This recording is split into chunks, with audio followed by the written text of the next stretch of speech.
بسم اللہ الرحمن الرحیم۔ ناظرین، آج کا دوسرا ولاگ، یہ جو پہلی حدیث چل رہی تھی، یعنی حدیث نمبر 3، اسی کا بقیہ حصہ ہے۔ یعنی حدیث لمبی تھی اس لیے اس کے 3-4 حصوں میں تقسیم کر دیا گیا۔ پیج نمبر 111 قال اللہ تعالی فی شان حبیبی وما آتاکم الرسول فخذوہ وما نہاکم عنہ فانتہوا۔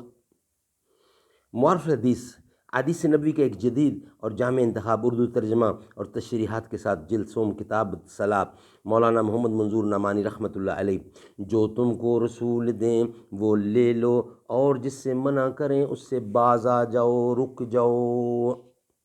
ان حدیثوں سے ہم نے حضور اکرم کا ارشاد ثابت کرنا ہے،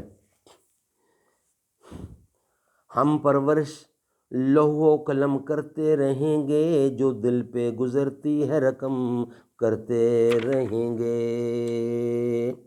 ابو بکر پہ ہمیں فخر ہے، وفا میں اول، سخا میں اول، اطاعت مصطفیٰ میں اول۔ دنیا فانی سے بے خبر ہے، ابو بکر تو ابو بکر ہے۔ ان حدیثوں سے امام احمد بن حنبل اور دوسرے اکابر امت نے تو یہ سمجھا ہے کہ نماز چھوڑ دینے سے آدمی قطعاً کافر اور مرتد ہو جاتا ہے، اور اسلام سے اس کا کوئی تعلق نہیں رہتا، حتیٰ کہ اگر وہ اسی حال میں مر جائے تو اس کی نماز جنازہ بھی نہیں پڑھی جائے گی، اور مسلمانوں کے قبرستان میں دفن ہونے کی اجازت بھی نہیں دی جائے گی۔ بہرحال اس کے احکام وہی ہوں گے جو مرتد کے ہوتے ہیں۔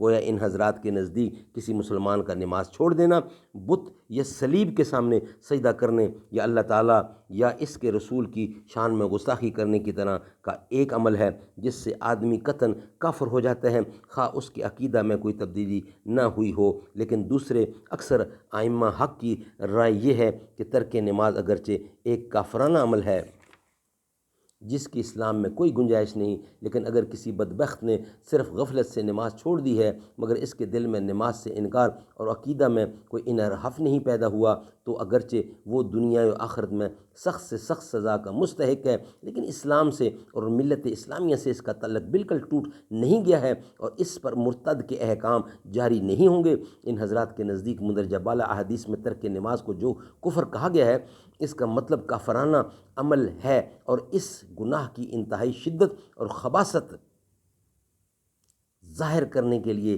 یہ انداز بیان کیا گیا ہے، یعنی یہ انداز بیان اختیار کیا گیا ہے، جس طرح کسی مضر غذا یا دعا کے لیے کہہ دیا جاتا ہے کہ یہ بالکل زہر ہے، تو اس کا استعمال ممنوع ہوتا ہے۔ ناظرین، دوسرا ویلاگ ہمارا کمپلیٹ ہوا۔ انشاءاللہ ویلاگ نمبر 3 کے ساتھ آپ سے ملاقات ہوگی۔ رب کی پیاری عطا سید فاطمہ، خیر جان الجان خیر الورا سید فاطمہ، جس نے کی عمر بھر اطاعت کبریا، وہ علی کی وفا سید فاطمہ۔ لاڈلے جن کے پیارے حسن و حسن، لاڈلے جن کے پیارے حسین و حسن، وہ خدا کی رضا سید فاطمہ۔ تذکرہ کیا بیاں ہو زباں سے میرے، تذکرہ کیا بیاں ہو زباں سے میرے، رتبہ تیرا بڑا سید فاطمہ۔